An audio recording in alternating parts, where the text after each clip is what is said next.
on va parler du set 75-414, le Snow Speeder en flamme. Ce qui est contradictoire vu que c'est un Snow Speeder. En flamme, c'est pas possible. Bon, passez outre l'état de la boîte, elle a vécu quelques aventures, c'est pas grave. Ce set est théoriquement pas mauvais, mais il aurait été pas mauvais pour 30 euros, 29,99. Il fait 349 pièces. 49,99, c'est pas possible. 49,99, c'est hallucinant. On va regarder ça tout de suite, hein. Vous avez un petit stab fourni avec, voilà, qui on va dire, allez, ça pourrait valoir 3 euros, 2 euros, 3 euros. Et après, on a donc le Fire Speeder. Donc là, j'ai 45-47 euros.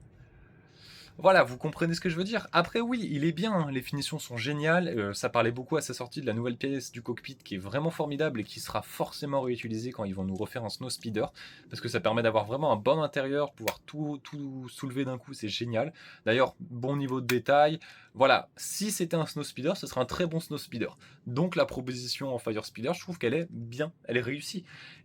Elle est très belle. Et en plus, petite subtilité à l'arrière, voilà, juste ici, on va essayer de le détacher sans tout casser, on a un speeder.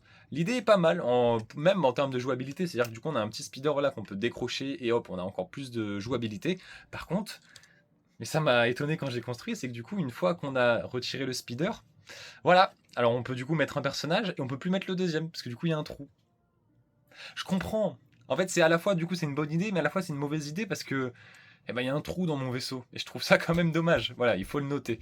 Bref, en dehors de ça, je vous le conseille quand même parce qu'il sort en fin d'année. Donc si vous collectionnez les figurines, par exemple, si vous voulez pas passer à côté, vu la valeur des figurines, notamment de celui-là dont j'ai oublié le nom, moi j'ai la boîte juste Stolitus, qui est le méchant de la saison 2 de Rebuild the Galaxy. Il a déjà commencé à côté, donc voilà, si vous voulez, si trouvez-le Black Friday, il sera sûrement en ristourne parce il part en fin d'année.